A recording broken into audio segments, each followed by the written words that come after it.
ছাগলের বাচ্চার পর্যায়ে নামিয়ে আনা এটা একমাত্র তৃণমূলের পক্ষেই সম্ভব।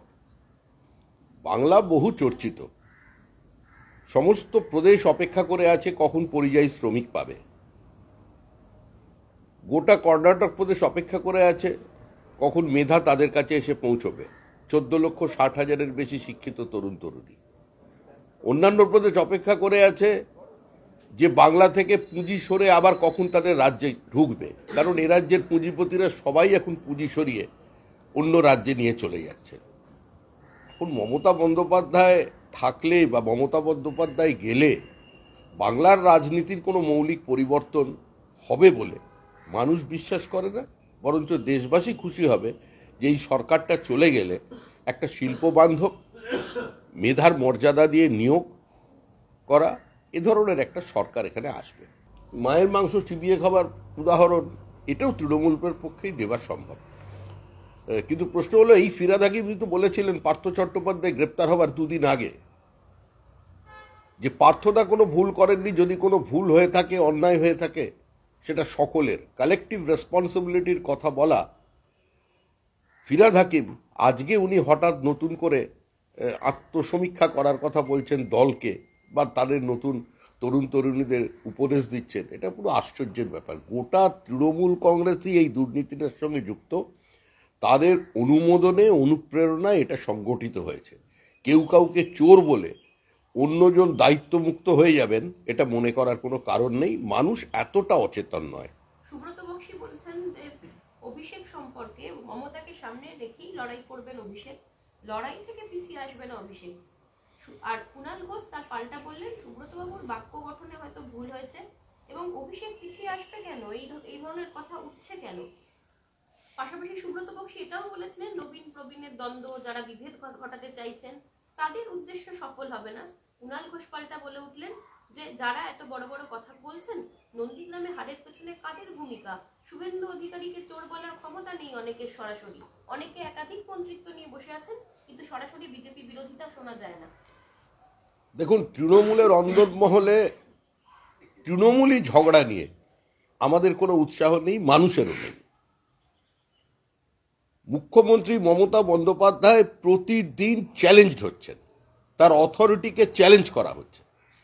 মুখ্যমন্ত্রীর স্থির করে দেওয়া বৈঠকে না যাওয়ার বিধায়ক ঔদ্ধত্য দেখাচ্ছে, সেক্ষেত্রে কোনো ব্যবস্থা হচ্ছে না।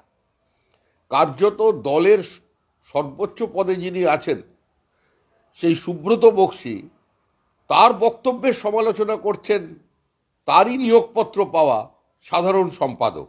তো এটা তৃণমূলের পক্ষেই সম্ভব। আসলে তৃণমূল এ ধরনের বিতর্ক তৈরি করে সংবাদ মাধ্যমের ছেয়ে থাকতে চাইছেন।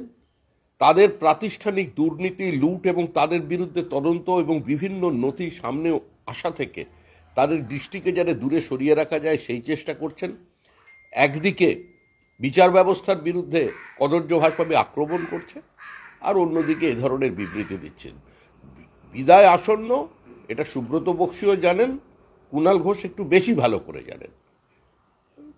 কেউ ভাঙন রোধ করবার চেষ্টা করবেন কি আরেকজনকে মুখ্যমন্ত্রী বানানোর গতিটাকে আরেকটু ত্বরান্বিত করবেন, এটা সম্পূর্ণই ওদের ব্যাপার। কেন এখন উনি সূর্য সেন, বাঘাযতীনের সঙ্গে মমতা বন্দ্যোপাধ্যায়ের সংগ্রামকে এক করে দেবেন, এটাই তো তৃণমূলের সংস্কৃতি। কখনো চৈতন্য, কখনো সারদামণি, কখনো বিবেকানন্দ, এখন শেষমেশ স্বাধীনতা সংগ্রামীদের টেনে আনছে। কাউকে তৃণমূল কংগ্রেস বাদ দেবে না। এখন তৃণমূলের নেত্রীকে কিভাবে দেখে, কোন চোখে দেখে, সেটা বলে দিলে তো মানুষ সবসময় সেভাবে দেখবে না।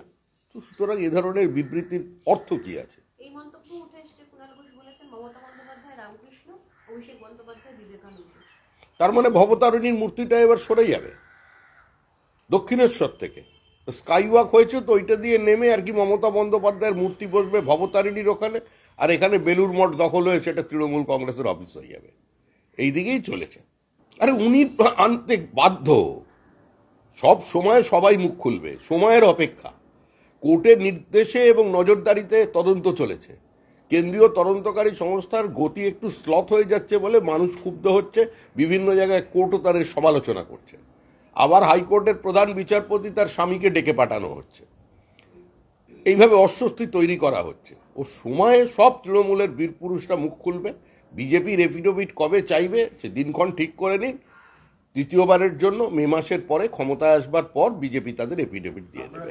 তিনি যখন এটা দায়িত্ব নিয়ে বলছেন যে দলের একাংশ নিয়েছেন, তাহলে একাংশকে তিনি চেনেন। ববি হাকিম তো হঠাৎ তৃণমূল নন, জন্মলগ্ন থেকে আছেন। ববি হাকিম মুখ্যমন্ত্রী মমতা বন্দ্যোপাধ্যায়েরও বাড়ি ঘেরাও করেছেন, যথেষ্ট দক্ষতা তার আছে। দীর্ঘদিন ছাত্র রাজনীতি করেছেন, তৃণমূল কংগ্রেসের বহু দায়িত্ব সামলেছেন। বকটুয়ে মানুষের জীবন্ত পুড়িয়ে মারার পর সেটার উপরে প্রলেপ লাগানোর জন্য, ঘটনার মোড় অন্যদিকে ঘোরানোর জন্য তার উপরই দল নির্ভর করেছে। সুতরাং তিনি যখন একাংশের কথা বলছেন, সেই একাংশকে তিনি চেনেন এবং অনুমোদনও সেটার যে ছিল সেটাও তিনি জানেন। সেটা হতেই পারে। পশ্চিমবঙ্গটা ওদের মালিকানা, তো স্বাভাবিকভাবেই উত্তরাধিকার সূত্রে তিনিই হবেন মুখ্যমন্ত্রী। কিন্তু মানুষ অভিষেক, মমতা বন্দ্যোপাধ্যায়, কুণাল ঘোষ, ফিরহাদ হাকিম এদের আলাদা করে দেখে না। একটা মাছের যদি মাথাটা লেজাটা বাদ দিয়ে দেওয়া যায় তো তার তো কোনো সত্তা থাকতে পারবে না। গোটাটাই এক। গোটা তৃণমূলটাকে মানুষ একই দৃষ্টিতে দেখে, যারা মানুষের গণতান্ত্রিক অধিকারগুলোকে কেড়ে নেয়, সমাজের প্রত্যেকটা পদক্ষেপে দুর্নীতির ছোঁয়া লাগায়, আর প্রতি ক্ষেত্রেই এরা কার্যত নিয়োগকে একটা বড় বাজার বানিয়ে দেয়। তাহলে ওরা একে অন্যের বিরুদ্ধে বিবৃতি দিচ্ছেন কেন? অতিরিক্ত শক্তিক্ষয় কেন করছেন? নিজেদের সার্বিক ব্যর্থতা, দুর্নীতি, লুটকে ঢেকে রাখবার জন্য প্ল্যান্ট করছেন এ ধরনের স্টেটমেন্ট, যাতে সংবাদ মাধ্যমে এগুলোই চলে আর অন্য কোনো বিষয় নিয়ে আলোচনা না হয়। তৃণমূলের এই নাটক দেখে মানুষ ক্লান্ত। এটা অত্যন্ত দুর্বল চিত্রনাট্য। তৃণমূলকে নব্য আদি বলে মানুষ দেখে না। মানুষ তৃণমূলকে চিনেছে, নিজেদের জীবন দিয়ে চিনেছে, পঞ্চায়েত নির্বাচনে চিনেছে, বিধানসভার নির্বাচনের পরে সন্ত্রাস দিয়ে চিনেছে, শিক্ষাক্ষেত্রে নিয়োগ দিয়ে চিনেছে, রাজ্যপালের সঙ্গে আচরণ দিয়ে চিনেছে, প্রধানমন্ত্রীর সম্পর্কে শব্দ চয়ন দিয়ে চিনেছে। তৃণমূলকে মানুষ চেনে, বাংলা তৃণমূলকে প্রত্যাখ্যান করবে। দেখুন, আমরা এই মুহূর্তে পশ্চিমবঙ্গের আসন নিয়ে চিন্তিত। আমরা দেখতে চাই এখানে কংগ্রেস, সিপিএম এবং তৃণমূল কংগ্রেস ঐক্যবদ্ধভাবে আমাদের বিরুদ্ধে লড়াই করছে।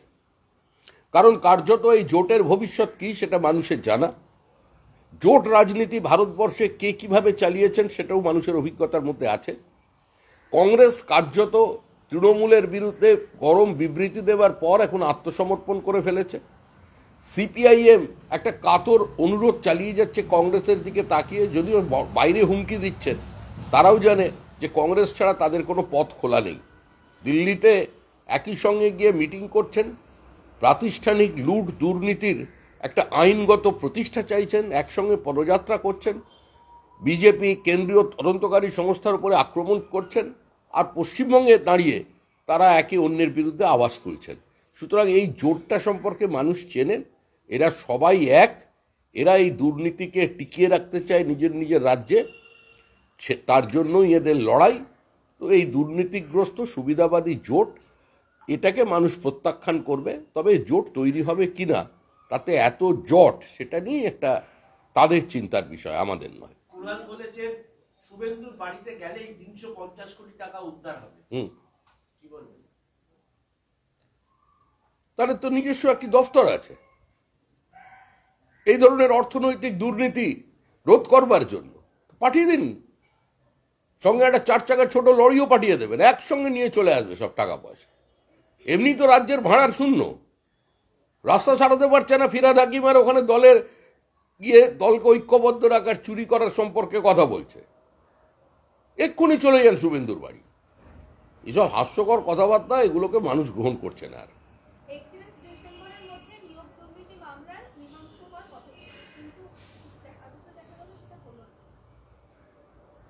এটা দুর্ভাগ্যজনক। মামলা পিছলো, কেন পিছলো এর উত্তর আদালত দিতে পারে। আমরা চাই তদন্ত দ্রুত শেষ হোক, লোকসভা নির্বাচনের আগে শেষ হোক।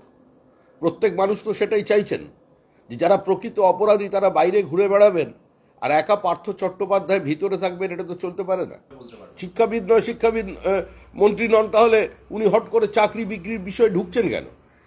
যখন ওনার কোনো ক্ষমতাই নেই, ওনার নিজস্ব কোনো অবস্থান নেই, খালি উনি দলের মধ্যে কোথায় চাকরি বিক্রি হয়েছে সেই খবরটা রেখেছেন, আর বিক্রি করে যাদের মেধাটা প্রতারিত করেছে তাদের কোনো সুবিচার পাইয়ে দেবার বিষয়টাই উনি নেই, সেটা তো হতে পারে না। এই দ্বিচারিতা বন্ধ করতে বলুন তাকে।